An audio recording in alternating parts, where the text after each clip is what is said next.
Good morning students. आशा करती हूँ कि आप अच्छे होंगे और आपके घर में भी सब अच्छे होंगे, तो अपना ख्याल रखिए। आज हम स्टार्ट कर रहे हैं 8th सेमेस्टर का new subject that is biostatistics and research methodology.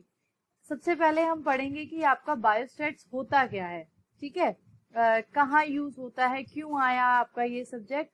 After that हम पढ़ेंगे इसमें बहुत सारा आपको पता है कि मैथ्स है, फॉर्मूलाज हैं, जो आपने बहुत छोटे से पढ़े हुए हैं, मीन है, मीडियन है, ये सब आप इसके यूज टू हैं। आई थिंक आप सबको याद भी होंगे थोड़े बहुत फॉर्मूलाज। सो फर्स्टली हम थोड़ा सा बेसिक्स पढ़ते हैं कि हम पढ़ क्यों रहे हैं ये subject. Okay, so after that we will move to the जो आपका फॉर्मूला वाला पार्ट है, जो आपका क्वेश्चन वाला न्यूमेरिकल पोर्शन है। After that we will move to that. तो सबसे पहले स्टार्ट करते हैं मीनिंग एंड डेफिनेशन से कि आपका ये मीनिंग आया कहाँ से, जो वर्ड बना है स्टैटिस्टिक्स, ये जो वर्ड है ये आया कहाँ से है।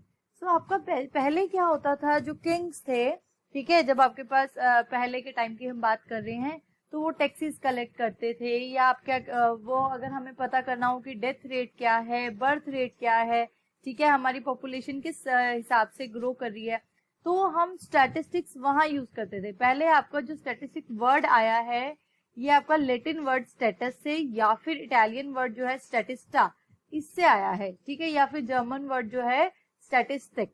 इन सबका ही जो मतलब है वो है एन ऑर्गेनाइज पॉलिटिकल स्टेट, क्योंकि आप पहले ही जो यूज होता था ये एक पॉलिटिकल स्टेट, ठीक है, एक ऑर्गेनाइज्ड वे में। Okay, statistics was regarded as the science of state craft. State craft मतलब एक स्टेट की साइंस हो गई, ठीक है, जहां पर वो स्टेट के बारे में हमें बताएगी कि यहाँ का कैसा वो इन्वायरमेंट है, क्योंकि अभी आप पढ़ोगे कि स्टैटिस्टिक्स कहाँ कहाँ यूज होता है, ठीक है, तो कि वहां पर कैसा इन्वायरमेंट रहता है, वहां पर टेम्परेचर कैसा रहता है, वहां की पॉपुलेशन कैसी रहती है, वहां की सॉइल कैसी रहती है, ओके, वहां पे कितने अमीर लोग हैं, कितने गरीब लोग हैं, कैसा टैक्सेस आपका, किसका कौन कितना टैक्स दे रहा है। ओके, तो इसको हम ये बोलते थे, ये most important that is the science of king, ठीक है, और इस word use is a tool for government record collection. यहाँ कहाँ यूज होती थी, आप गवर्नमेंट का जो भी रिकॉर्ड रखने के लिए, जो भी कलेक्शन हो रही है, ठीक है। उसके बाद आपका फर्स्ट कॉन्सेप्ट क्या कहता है, आपका डिस्क्रिप्टिव स्टैटिस्टिक्स या स्टैटिस्टिकल डाटा। डिस्क्रिप्टिव जो होता है डेटा को कलेक्ट करना, ठीक है, statistic expressed as pertaining to numerical data. Obviously जो भी आप डेटा कलेक्ट कर रहे हो वो किससे संबंधित होगा, पर्टेनिंग इज संबंधित किससे होगा, न्यूमेरिकल डाटा, ठीक है, वैल्यूज कोई भी क्वांटिटी ही तो आप वो कर रहे हो ना। This concept takes statistics in the plural sense. तो ये वाला जो आपका कॉन्सेप्ट है ये इसको क्या लेता था, प्लूरल सेंस में लेता था। ये ध्यान रखना, क्योंकि आपके पास आपका जो पेपर है वो आपको मल्टीपल चॉइस क्वेश्चंस भी आते हैं, ठीक है, 1 मार्क्स 2 मार्क्स, इनफैक्ट इस बार 7th सेमेस्टर में आपके 2 मार्क्स के क्वेश्चन आ गए थे डायरेक्टली। तो आपको ये डेफिनेशन थोड़ी बहुत पता होनी चाहिए, इसीलिए आज मैं बेसिक से स्टार्ट कर रही हूँ। तो ये जो फर्स्ट कॉन्सेप्ट था ये आपका लेता है प्लूरल सेंस में, लेकिन जो आपका सेकेंड कॉन्सेप्ट था, जो स्टैटिस्टिकल मेथड्स है, ये डिस्क्रिप्टिव स्टैटिस्टिक्स की बात थी, ये स्टैटिस्टिकल मेथड्स की बात है कि statistics is expressed as a science, इसको हम एक्सप्रेस एज साइंस करते थे। It takes statistics in the singular sense, ये सिंगुलर सेंस में लेता था, ठीक है।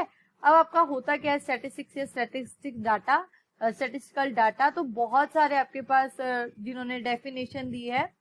Statistical data refers to collection of quantitative data such as the price of a commodity, production, export, import, births, deaths, etc. Basically क्या है, quantity, ठीक है, डेटा कलेक्ट कर रहे हो कि कितना एक्सपोर्ट हो रहा है, कितना इम्पोर्ट हो रहा है, क्या कॉमोडिटी का प्राइस कैसे इंक्रीज हो रहा है, किस लेवल पे इंक्रीज हो रहा है, क्या प्रोडक्शन है, ठीक है। अब बायोलॉजी क्या कहते थे आपके, statistics are numerical statement of facts in any department. ये न्यूमेरिकल स्टेटमेंट है ना, आप नंबर्स में दे रहे हो, in any department inquiry placed in relation to each other. जब आप इंक्वायरी मतलब एक दूसरे, क्योंकि अभी आप जो पढ़ोगे स्टार्ट आप पढ़ोगे कोरिलेशन हम फाइंड आउट करते हैं, तो एक डिपार्टमेंट से दूसरे डिपार्टमेंट में क्या इफेक्ट पड़ता है, ओके, वो कैसे कोरिलेटेड है, तो आपके पास वो हम जो बायोलॉजी है वो कहते हैं। This definition gives importance to quantitative aspects and helps in comparative study of figures. तो ये वाला जो डेफिनेशन है, आई एम सॉरी क्या हुआ, एक मिनट, हाँ जी, तो जो आपकी ये डेफिनेशन थी, क्या कहते हैं, इंपॉर्टेंस किसको दे रही है, क्वांटिटेटिव एस्पेक्ट्स को, and helps in comparative study of figures की, जो कंपैरिजन करने में हेल्प करती है, ओके। उसके बाद वेबस्टर जी ने क्या डेफिनेशन दी है, जो classified facts respecting the conditions of the people in a state, specially those facts which can be stated in numbers और इन एनी अदर टेबुलर और क्लासिफाइड अरेंजमेंट। क्या करना, आपने क्लासिफाई करना फैक्ट्स को, यानी टेबल की फॉर्म में बनाना। क्लासिफिकेशन आप समझते हो ना, क्या है, कोई भी पीपल से रिलेटेड वो जिस भी स्टेट में रह रहे हैं, ठीक है, और जिस उसको हम क्या है नंबर्स में एक्सप्रेस कर सकते हैं। Okay, there are so many things जो आप नंबर में एक्सप्रेस नहीं कर सकते हो, बट बहुत सारे डेटा है जो आप नंबर से एक्सप्रेस कर सकते हो, ठीक है, जो टेबल्स की फॉर्म में आप क्लासिफाई कर सकते हो। The above definition denotes that the facts which are expressed quantitatively can be termed as statistics and qualitative facts can not be treated statistics. जो का क्वालिटी है, ठीक है, अगर हम क्वालिटी बताएं स्टैंडर्ड की कि यार इसमें इतना मीठा है, इसमें इतना कम नमक है, तो दैट इज अ क्वालिटी। तो वो आपके जो फैक्ट्स है वो स्टैट्स में नहीं आते, आपके पास जो क्वांटिटी है, नंबर से रिलेटेड जो डेटा है, that is treated as statistics, ठीक है। उसके बाद आपके पास यूले एंड केंडाल जो है, उन्होंने क्या बोला है, ये थोड़ा सा प्रॉब्लम कर रहा है आई थिंक ये पेन ना मेरे को, हाँ जी, तो आपके पास जो यूले एंड केंडाल जी हैं, ये कहते हैं by statistics we mean quantitative data affected to a marked extent by multiplicity of code. ये बहुत इंपॉर्टेंट है, डेफिनेशन क्या कहती है कि क्या है, जो क्वांटिटेटिव डाटा है affected to a marked extent, वो एक लेवल तक अफेक्ट हो रहा है, और किससे अफेक्ट हो रहा है, उसके कॉज की वजह से। Obviously there are multiplicity of cause, मतलब कि अगर कॉज लाइक कम है तो डेटा में कम इफेक्ट आएगा, अगर आपका कॉज थोड़ा ज्यादा बढ़ रहा है तो ये क्या है, ये सब हम किस में पढ़ेंगे, स्टैटिस्टिक्स में पढ़ेंगे कि कैसे कैसे कॉज में चेंजेस आ रहे हैं, उसके अकॉर्डिंगली कैसे कैसे आपके डेटा में चेंजेस आ रहे हैं, ठीक है। अकॉर्डिंग टू बॉडिंगटन जी, ये क्या कह रहे हैं, statistics is the science of estimates and probabilities. Statistics क्या है, जहां पर आप एस्टिमेट्स लगाते हो, जहां पे आप डेटा को स्टडी करने की कोशिश करते हो, एनालाइज करने की कोशिश करते हो, और उसके बाद एस्टिमेट लगाते हो, प्रोबेबिलिटीज फाइंड आउट करते हो। ओके, अब बायोलॉजिकल में आपका क्या होता है, बायोस्टेट्स क्या डील करता है, ये डील करता है स्टैटिस्टिकल प्रोसेस से एंड जो मेथड्स अप्लाई होते हैं, ठीक है। जैसे आपके पास क्या है, मैं एक एग्जांपल देती हूँ आपको कि जैसे आपके पास वो होते हैं डीएनए के स्ट्रक्चर्स होते हैं, ठीक है, रेप्लिकेशन होती है आपके पास, जो पेरेंट टू आपके पास चाइल्ड में जाते हैं, तो क्या होता है, बायोस्टैट्स ही तो, स्टैट्स के थ्रू ही तो वो डेटा को पढ़ते हैं, डेटा को एनालाइज करते हैं कि कैसे आपके पास जो है जीन्स ट्रांसमिट हो रहे हैं, ठीक है, वो सब किसका थ्रू हो रहा है, वो आपको स्टैट्स के थ्रू ही हो रहा है।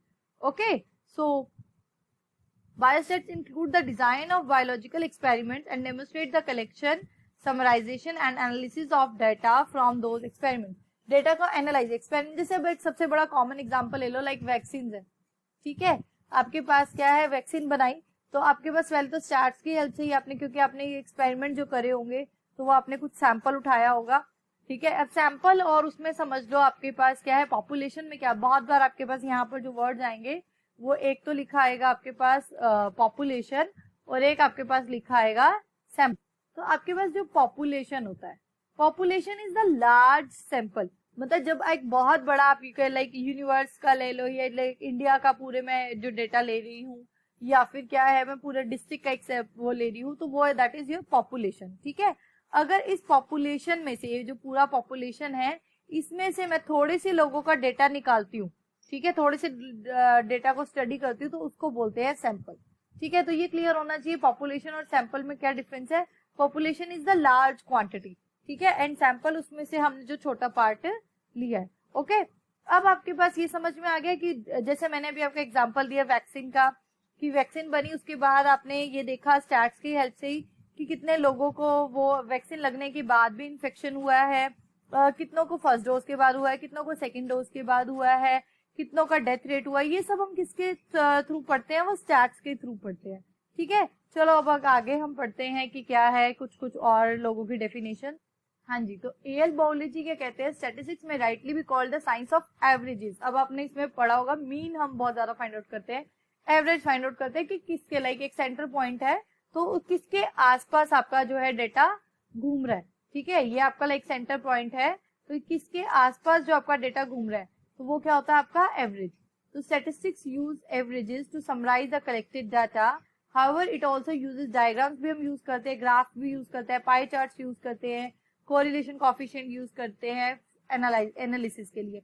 हम जो अपना एनालाइज करने के लिए डाटा को, बहुत सारी अभी हम साथ में टर्म पढ़ेंगे जिनसे हम डेटा को एनालाइज कर सकते हैं कि कैसे हमारा आगे डेटा हम मतलब काम कैसे कर रहे हैं, ठीक है। Next is Wallace and Roberts क्या कह रहे हैं, statistics is a body of methods for making decisions in the face of uncertainty. ये इंपॉर्टेंट है डेफिनेशन कि क्या कहते हैं रॉबर्ट जी कि जो आपका डिसीजन मेकिंग में बहुत हेल्प करता है, ठीक है। अब जैसे अगर वैक्सीन जो है आपके पास, मैं वैक्सीन का एग्जांपल ले रही हूँ क्योंकि इस टाइम करंट टॉपिक है, कि वैक्सीन के आपको ये पता लगा कि एक डोज के बाद इन्फेक्शन चलो हो रहा है, सेकंड डोज के बाद थोड़ा कम हो रहा है, ठीक है। तो आप डिसीजन बना लगाइए, जैसे अभी अभी उन्होंने रिसर्च किया, उन्होंने बोला कि अब 14 to 16 वीक्स के बाद, अगर 12 to 16 वीक्स के बाद अगर आप वैक्सीन लगवाओगे तो ज्यादा एफिकेसी है। अगर आप पहले लाइक 4 to 6 वीक्स में था तो उसकी एफिकेसी कम आ रही थी। तो ये सब कैसे हो, आपको डिसीजन मेकिंग में हेल्प करेगा, ओके। जब in face of case of uncertainty, मतलब जब आपके पास सर्टेन नहीं है, आप बिल्कुल कंफर्म नहीं हो कि यही है, ऐसा ही होता है, तो जब भी अनसर्टेन नहीं, मतलब जब आशंका वाली स्टेज हो, तो आपके पास स्टार्ट्स बहुत हेल्प करती है डिसीजन मेकिंग में, ओके। उसके बाद आपके पास आते हैं क्रॉक्स्टन एंड काउडेन जी की। Statistics may be defined as the collection, presentation, analysis and interpretation of numerical data. वही कलेक्ट करना सबसे पहले, प्रेजेंट करना है, उसके बाद उसको एनालाइज करना, एनालाइज करने के बाद इम्प्लीमेंट करना, बस इतना, ठीक है। उसके बाद आपके पास आता है types of statistics, that is one descriptive and the other one is inferential. थोड़ा सा मेरा प्रोनाउंसिएशन रहता है, आई थिंक मुझे पानी पी लेना चाहिए पहले।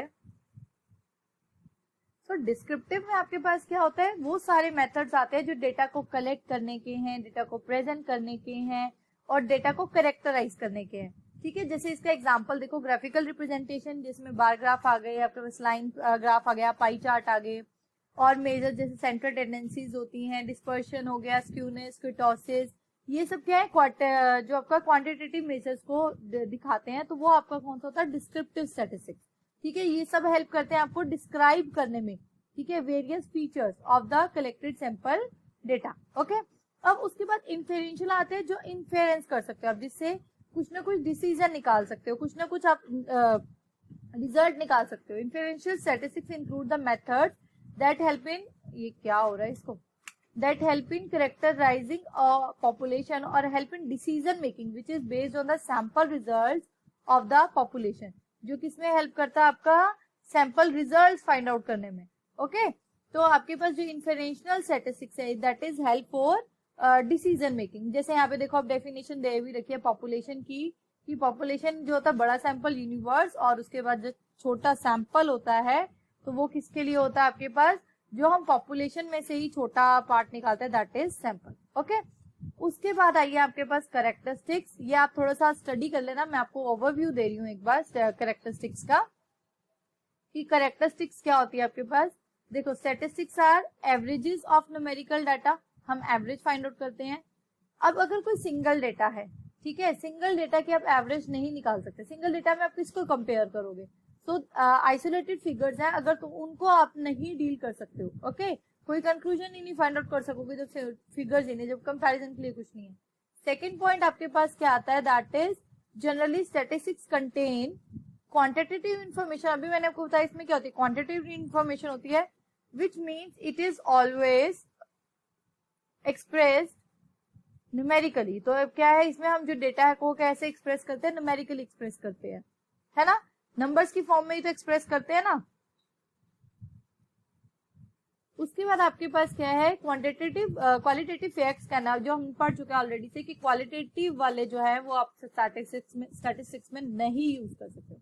Third is statistics are affected by various causes और फैक्टर्स, बहुत सारे फैक्टर्स अफेक्ट होते हैं, तो एक अगर कोई फैक्टर है तो वो पूरा उसको नहीं बता सकते कि हम इस एक फैक्टर की वजह से पूरा की पूरा जो हमारे पास कंक्लूजन आया है वो इस एक फैक्टर से अफेक्ट हो गया, क्योंकि there are so many factors जिस पे आपका डाटा डिपेंड करने वाला है, okay.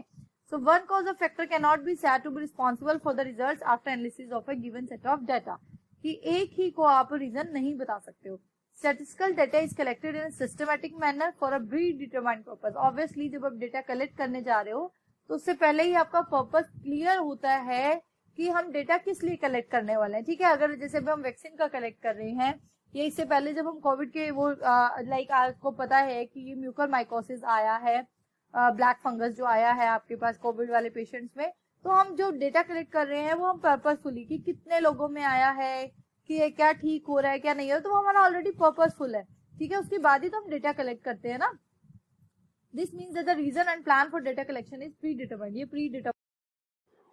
Statistical data may be used for comparative studies. For example, for comparing the efficiencies of two departments in an office, the performance appraisal can be used. कि like आपको performance appraisal के लिए अगर आपको दो डिपार्टमेंट्स में comparison करना है, उनकी एफिशिएंसी चेक करनी है, तो आप स्टैट्स को यूज करते हो. ठीक है. नेक्स्ट आपके पास आता है स्कोप या एप्लीकेशंस ऑफ स्टैटिस्टिक्स की कहाँ कहाँ पे आप इसको अप्लाई करते हो, कहाँ इसका स्कोप है. तो यही एक्चुअली मैं आपका सबसे ज्यादा पढ़ने वाला पार्ट है कि इसका स्कोप क्या है. तो first one is that is statistics and the government. तो आपका क्या है कि गवर्नमेंट यूज कर रही है आपका. देखो सबसे पहले स्टार्टिंग में मैंने आपको बताया था कि किंग की किंग का साइंस ऑफ किंग बोला था ना हमने इसको, पॉलिटिकल स्टेट की किसी भी. तो आपके पास क्या है, गवर्नमेंट जो है आपके पास वो डेटा को कलेक्ट करती है. लाइक अगर कोई भी पॉलिसी अप्लाई करनी है गवर्नमेंट ने, ठीक है, या आपने कोई भी स्कीम अप्लाई करनी है, गवर्नमेंट को सॉरी लोगों को राशन प्रोवाइड करना है, या आपको ये पता करना है कि किस एरिया में, लाइक ये एरिया इसमें कितनी मिलिट्री की जरूरत है, यहाँ का टैक्स कलेक्शन कैसा है. लाइक जैसे छत्तीसगढ़ वाला एरिया है वो नक्सली एरिया है, तो वहां पर आपको कैसी मिलिट्री लगानी है. ठीक है. तो ये सब आपका क्या होता है, ये स्टैट्स के थ्रू आप क्या करते हो, रिसर्च करते हो. ओके. स्टैट्स के थ्रू डेटा को स्टडी करते हो एंड आफ्टर दैट आप क्या करते हो, डिसीजन मेकिंग में हेल्प करती है किसकी, गवर्नमेंट की. Okay fine. अब देखो आगे क्या है. So next is statistics and mathematics. Statistics can be considered as a branch of science which is conceived on the foundation of mathematics. क्यों ये किस पे बेस्ड है, मैथमेटिक्स पे, क्योंकि इसमें फॉर्मूलाज लगने वाले हैं, कैलकुलेशंस होने वाली है, वो तो आप मैथ्स की हेल्प से करोगे ना. A person should have some knowledge of mathematics for understanding the basic fundamental of stats. According to Connor, statistics is a branch of applied mathematics which specializes in data. ये क्या है, applied mathematics की branch है जो data को specialise करती है. ठीक है. According to W.I. King, statistics may properly be considered as a branch of mathematics in as much as it attempts to formulate definite rules of procedure applicable in handling groups of data of many different varieties. क्या है ये considered, इसको properly कैसे हम mathematics की ही branch बोलते हैं, क्योंकि ये आप क्या हेल्प करती है, टू फॉर्मुलेट डेफिनेट जो रूल्स हमारे हैं या जो प्रोसीजर है डेटा को हैंडल करने के लिए. ठीक है. डिफरेंट वैरायटी का जो डेटा है उसमें हम रूल्स लगाते हैं, तो इसीलिए इसको क्या बोलता है कि ये प्रॉपर्ली मैथ्स की ही ब्रांच है. ठीक है. ओके. उसके बाद आपको पता है स्टडी एंड इकोनॉमिक्स, ये बहुत इंपॉर्टेंट है. क्यों हम बोलते हैं कि स्टैटिस्टिक्स जो आपका है, सॉरी स्टैटिस्टिक्स था ये, स्टडीज नहीं था, जो इकोनॉमिक्स है. लाइक जैसे अगर आपको जीएनपी कैलकुलेट करना हो, ठीक है, आपको पता है ग्रॉस नेशनल प्रोडक्ट जो होता है हमारा, दिस जीएनपी, तो ये किसकी हेल्प से कैलकुलेट करोगे आप, स्टैटिस्टिक्स की हेल्प से ही करोगे ना कैलकुलेट. ठीक है. अगर आप सबको इसका फॉर्मूला याद हो, तो जो जीएनपी होता है ना बेसिकली वो किसके इक्वल होता है, सी प्लस आई प्लस जी प्लस एक्स प्लस जेड. अब इन सब टर्म्स के क्या मतलब है ये सब आप मुझे बताओगे कमेंट सेक्शन में कमेंट करके. ठीक है. कि सी क्या होता है, आई क्या होता है. Okay. Next is statistical studies of business cycles give a clear picture about the economic stability. जो आपके पास स्टैटिस्टिकल हम स्टडी करते हैं बिजनेस साइकिल की, उससे हमें क्लियर पिक्चर मिल जाती है कि इकोनॉमिक, अभी जैसे आजकल हम रोज बोल रहे हैं ना, इकोनॉमी डाउन जा रही है, इकोनॉमी डाउन जा रही है, तो वो कैसे जा रही है, वो कहाँ से हमें पता लगा, कौन सर्वे कर रहा है. ठीक है. तो वो सब आपका क्या है, स्टैटिस्टिक एंड इकोनॉमिक्स में आता है. ओके. नेक्स्ट जो आपके पास आता है that is statistic and physical sciences.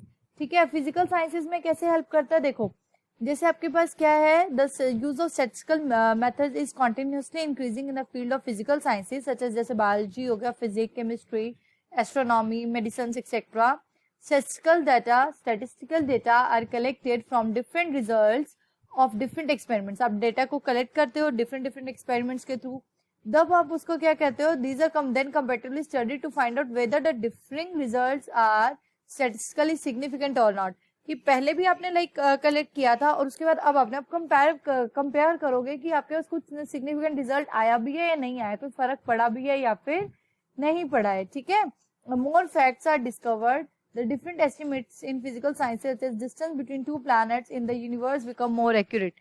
तो जितना आपके पास जितने फैक्ट्स आप ज्यादा डिस्कवर करोगे उससे आपको ज्यादा क्लैरिटी मिलेगी कि आपके पास क्या है कि लाइक दो प्लैनेट्स के बीच में जितना डिस्टेंस है, ये एक प्लेनेट है, ये एक प्लेनेट, दोनों की जो आपको ज्यादा एक्यूरेसी पता लगेगी। नेक्स्ट आपके पास है स्टार्स एंड नेचुरल साइंसेज। अब नेचुरल साइंसेज कैसे, जैसे बायोलॉजी हो गया, मेडिसिन हो गया, माइक्रोबायोलॉजी हो गया, जूलॉजी हो गया, बॉटनी हो गया। इसमें हमने क्या करते हैं, for diagnosing the exact disease of a patient the doctor must believe, doctor believe करता है ना, लाइक जो टेम्परेचर, जैसे अभी हमें पता लगता है कि अगर टेम्परेचर लाइक 100 है तो बुखार हो गया जी 101, फिर हम डेटा स्टडी करते हैं। जैसे आजकल कोविड का कैसे पता लग रहा है कि बुखार उतर नहीं रहा, लाइक 100 है, 101 है, 102 चल रहा है, उतर नहीं रहा है, ठीक है, 99 पे अटक गया है। तो वो हम क्या करें, स्टडी तो करें ना डेटा को। ऑक्सीजन को, जैसे ऑक्सीजन कैरियर डाउन जा रही है, ऑक्सीजन लेवल ये, तो हम क्या कर रहे हैं, एक बार थोड़ी ऑक्सीजन लेवल डाउन हुआ तो हमने फटाफट वो कर दिया, नहीं, हमने उसको कॉन्टिन्यूसली स्टडी किया है डेटा को कि ऑक्सीजन कब कितनी थी, लाइक आधे आधे घंटे बाद, एक एक घंटे बाद हम चेक कर रहे हैं। ओके, नेक्स्ट आपका स्टैटिस्टिक एंड रिसर्च। रिसर्च में तो आपको पता ही है, मोस्टली जैसे आपके पास हम एक यहाँ पे एग्जांपल दिए हुए एग्रीकल्चर का, कि आपके पास एक्सपेरिमेंट्स अबाउट क्रॉप यील्ड्स, ठीक है, and their correlation with different types of fertilisers and different types of soil, कि आपने क्या करा, सॉइल चेंज करी है, सॉइल की क्वालिटी चेंज करी, नॉट क्वालिटी मतलब उसमें जो फर्टिलाइजर्स डाले, जो आपने मैन्योर्स जो भी डाले, तो उसके अकॉर्डिंगली कितनी प्रोडक्शन पे इफेक्ट पड़ा है, ठीक है। तो ये आपका क्या रिसर्च है। Next is statistical and astronomy. अब एस्ट्रोनॉमी में देखो क्या होता है आपके पास, astronomers were one of the first groups, एक सेकेंड, या one of the first groups of people who use statistics in the study of movement of heavenly bodies and eclipses and other such astronomical issues. Astronomers earlier relied heavily on estimation, but statistics helped to turn these estimation into accurate ideas.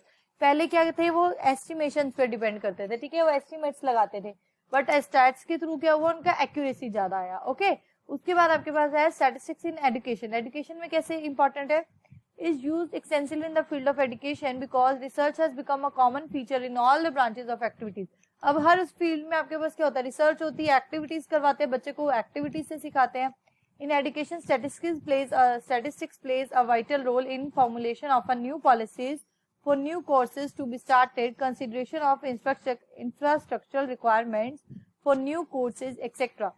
क्या है आपके पास, देखो कि जैसे अब कितने, अगर लाइक आपके एक क्लास में 40 स्टूडेंट बैठते हैं तो कितने टेबल चाहिए, कितने चेयर चाहिए, अगर आपके पास क्या बच्चे ज्यादा हो रहे हैं तो कितने रूम्स और एलोकेट करने हैं, ठीक है, लाइब्रेरी कितनी बड़ी होनी चाहिए, और आपके पास जो पॉलिसीज ला रहे हो, लाइक जैसे आपके पास मिड डे मील थी तो उसके लिए कितना फंड एलोकेट करना पड़ेगा। तो ये सब आपका किसके थ्रू होता है, कि कितने बच्चे हैं वहां पर, कितना उनका डाइट है, तो ये सब आप किससे पता करते हो, with the help of statistics. Okay, fine. Next आपके पास statistics in accounting and auditing. अब इसमें कैसे हेल्प करता है, देखो अकाउंटिंग में क्या होता है, एग्जैक्टनेस चाहिए, ये इसेंशियल कंपोनेंट है डिसीजन मेकिंग के लिए, ठीक है। अब जब भी अकाउंट्स की बात कर रहे हैं, पैसों की बात कर रहे हैं, लेन देन हो रहा है, simple approximation is taken into account, the current asset value is calculated on the base of its current values and the corrected values are determined with the help of current purchasing power of money और the current value of it. Simple, ये मैं तुम्हें एक example देती हूँ कि क्या है, आज लाइक आपने कोई मशीनरी ली, ठीक है, आप डेप्रिसिएशन लगाओगे कि 10 साल बाद इसकी कितनी वैल्यू डेप्रिसिएट हो जाएगी, तो वो फिर डेटा से जैसे कुछ चीजें होती है जिनकी वैल्यू बढ़ती है, कुछ चीजें होती है जिनकी वैल्यू घटती है, तो वो आप किससे, डेटा से ही तो पता करोगे ना। आप जो स्टैट्स है उसके स्टैट्स को स्टडी करोगे।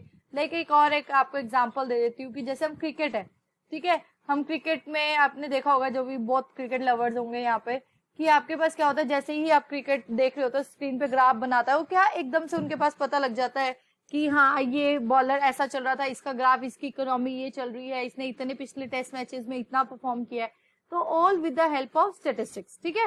उसके बाद आपका प्लानिंग में बहुत हेल्प करता है। Statistics is important for efficient in planning in all modern economy, specially in the developing countries. जो डेवलपिंग कंट्रीज है उसमें बहुत हेल्प करता है प्लानिंग के लिए। This helps in successful planning by taking into consideration the correct analysis of complex statistical data. Correctly analyze करना, ये सबसे ज्यादा इंपॉर्टेंट है। आप एनालाइज कितना कर रहे हो, जैसे इंडिया एक डेवलपिंग कंट्री है, यहाँ पर आपको कोई भी स्कीम लगानी है, या जैसे अभी ये वैक्सीनेशन का ही हम एग्जांपल उठाते हैं, ठीक है, तो प्लानिंग करना कि वैक्सीनेशन कैसे कैसे आपको प्रोवाइड करनी है, पैसे लेने हैं तो किस एरिया से लेने हैं, कितनों से नहीं लेने हैं, ठीक है, और डोज कब देनी है, कितनी क्वांटिटी में देनी है, गांव में पहले देनी है, ये शहरों में देनी है, ये सब क्या है आपकी प्लानिंग, ठीक है। द प्लान्स अडॉप्टेड, जैसे अभी आपके पास क्या था, यहाँ पर क्यों ऐसा बनाया गया कि पहले आप उनको दोगे, एडल्ट्स को दोगे। सबसे पहले तो आपके पास क्या थे, डॉक्टर्स वगैरह को दिया गया था, जो आपका फर्स्ट फेज था जिसमें डॉक्टर्स को दिया गया, नर्सेज को दिया गया, पुलिस वालों को दिया गया और मोर देन 60 वालों को दिया गया। फिर इन्होंने 45 to 60 वाला किया। तो ये सब क्या है, प्लानिंग ही किया। और किसके थ्रू किया, स्टार्स के थ्रू किया कि 60 क्यों किया ऐसा, क्योंकि 60 से पहले वालों को ज्यादा खतरा था, डॉक्टर्स जो इनको ट्रीट कर रहे थे उनको ज्यादा खतरा था, नर्सेज जो ट्रीट करी थी उनको ज्यादा खतरा था। तो ये सब स्टार्स आपकी हेल्प करती है प्लानिंग में। उसके बाद आपका था statistics and commerce. Commerce is now very much dependent on statistics for the success of business. Obviously अगर आप कोई भी कंपनी खोल रहे हो तो आपको पता होना चाहिए आपके कंज्यूमर्स की डिमांड क्या है, ठीक है, वो कैसा प्रोडक्ट लाइक करते हैं, उसमें क्या क्या होना चाहिए, और क्या कहते हैं आपका कि आप किस एरिया में अपनी कंपनी खोल रहे हो तो वहां के एरिया के लोगों की क्या डिमांड है, वहां पर आपकी जो प्रोडक्ट बना रहे हो उसके और ऑलरेडी वहां पर कितनी ऐसी कंपनीज है सेम प्रोडक्ट बना रही है, ठीक है।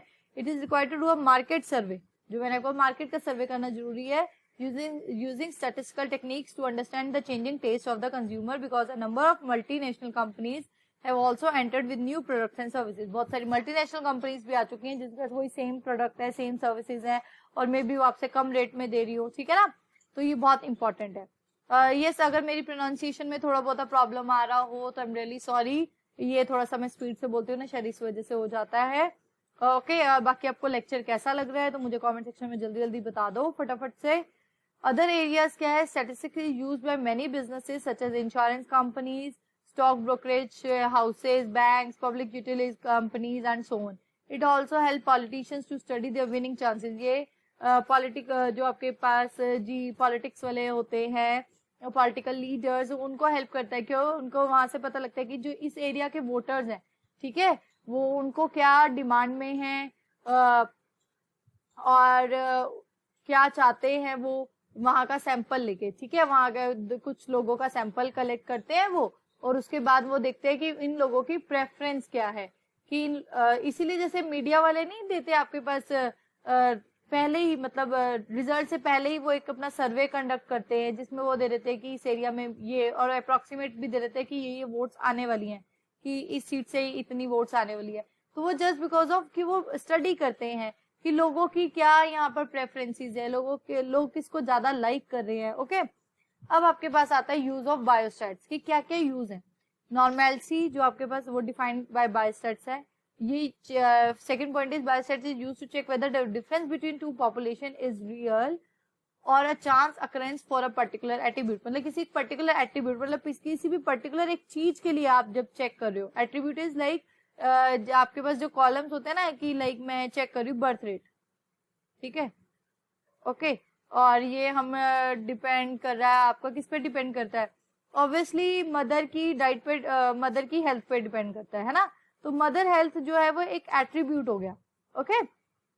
तो उसने यही बोला है कि आपका क्या करता है, डिफरेंस चेक करता है दो पॉपुलेशंस के बीच में कि वो रियल है या फिर बाय चांस ही ऐसा हुआ है, ठीक है। It studies the correlation between two और more attributes in the same population. यहाँ पर दो अलग अलग पॉपुलेशन की बात हुई थी, मतलब आपके पास क्या है, एक डिफरेंट सैंपल, ठीक है, बड़ी पॉपुलेशन, और एक और ये, ठीक है, दो इसमें आपके पास क्या है, आप चेक करते हैं एट्रीब्यूट सेम था, मदर हेल्थ, यहाँ पर भी मदर हेल्थ, ठीक है, लाइक ये हो गया इंडिया के लिए और ये हो गया अमेरिका के लिए, ठीक है। तो ये आपके पास दो पॉपुलेशंस ले लिया आपने और यहाँ पर आपने स्टडी किया, ठीक है, मदर हेल्थ को लेके, उसके बाद आप चेक करो बर्थ रेट, ओके। अब आपके पास थर्ड वाले पॉइंट में वो क्या कह रहा है, कोरिलेशन बताता है बिटवीन टू और more attributes in the same population. Like India में ही दो अलग एट्रीब्यूट्स पे वो चेक कर रहा है कि लाइक एक तो हो गया मदर हेल्थ, दूसरा आपके पास क्या हो गया, उनकी फाइनेंशियल कंडीशन हो गई, ठीक है।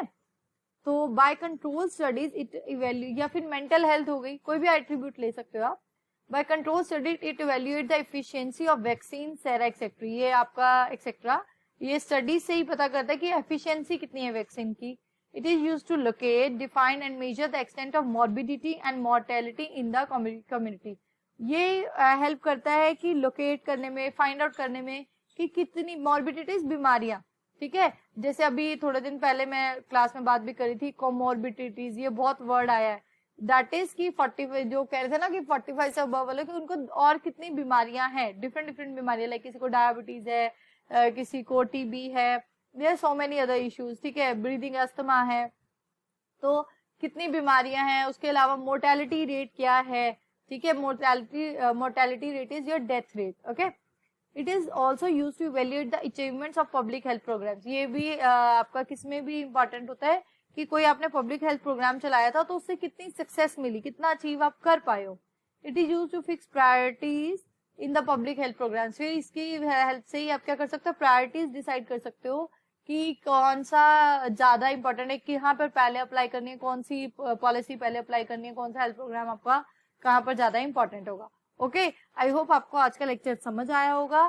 Thank you so much. अब हम नेक्स्ट लेक्चर में फाइनली करेंगे आपका फ्रीक्वेंसी क्या होता है, मीन मीडियन मोड क्या होता है, और अगर आपको कोई भी डाउट हो तो कमेंट सेक्शन में प्लेस कर देना। एंड यस, वो जो जीएनपी वाला फॉर्मूला है तो वो जरूर कमेंट सेक्शन में प्लेस करना। Okay, thank you so much. जय हिंद, जय भारत। अपना ध्यान रखिए, अपने घर वालों का ध्यान रखिए, and yes please like, share and subscribe maths the mind game.